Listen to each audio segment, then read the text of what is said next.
Hey, Happy New Year. It's Shana, just a human from Los Angeles, here to help you pick up the pieces from your breakup. Please like, comment, and subscribe to this channel if you find my videos helpful. It helps me and it helps me to help others. Oh, and be sure to always watch to the end in order to get the best takeaways. So, for most people, New Year's means New Year's resolutions. Resolutions or maybe intentions. It might make sense if you're going through a breakup to set an intention that the relationships that you engage in the coming year will always be healthy and loving. Okay? Simple enough. Now, when I say this, I'm not saying you have to even rule out your ex. It may be that you can create a loving and healthy relationship with that special person again. But whether it's with a new person or an old person, let's set the intention to make sure that all of our relationships are healthy, loving, and respectful. Okay. For New Year's, obviously, there's a ton of celebration going on around you. And so many people will say, if you are feeling depressed, if you are feeling overwhelmed, the very best thing that you can do is to be surrounded by other people, particularly people who you love. And it never hurts if it is in a positive setting. However, reality is that sometimes it doesn't feel so hot to be around other people when you're in a process of, say, grief or mourning.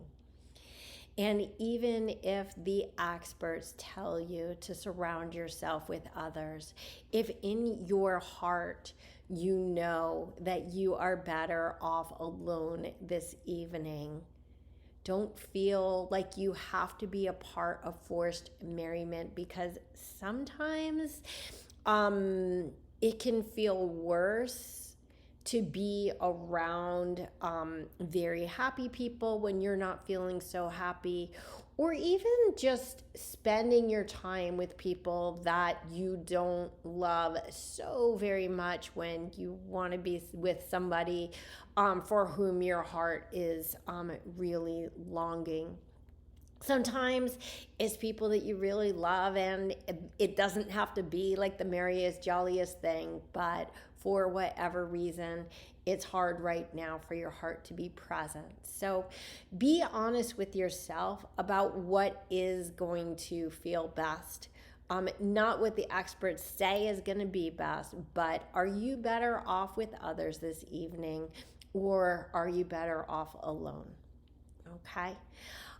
If you decide that you are better off staying home, which I often do, I recommend that you create sort of like a meaningful ritual for the evening to ring in the new year. So maybe it starts with like some sort of cleansing. So there could be soul cleansings, such as like meditations or chanting.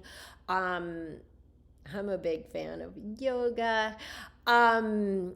But even a physical cleansing, I'm a huge fan of baths. Long, hot baths are just so delicious. For some people, showers are preferred, but I'm here to tell you that there's something very releasing if you could just relax into a bath.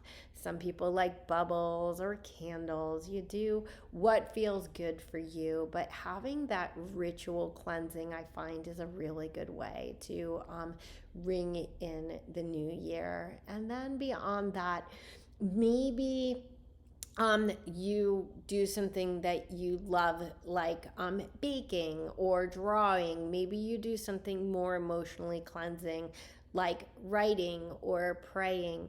I have a gratitude meditation that I just really love to do. I have an explanation of that on my Yoga Athletica channel. I'll go ahead and put the link in the description in case you want to go to that deep place.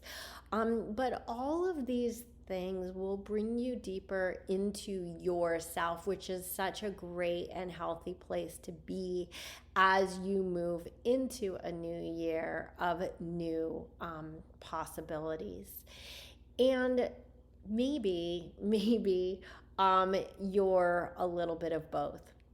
Maybe you have some sort of ritual, some candle burning ritual, some again, like a bath or any sort of running, getting out energy. And then you go out for the evening and you also like to celebrate with friends and or family.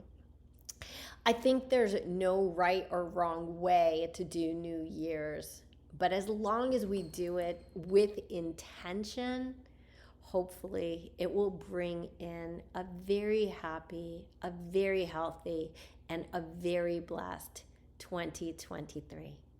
Happy New Year.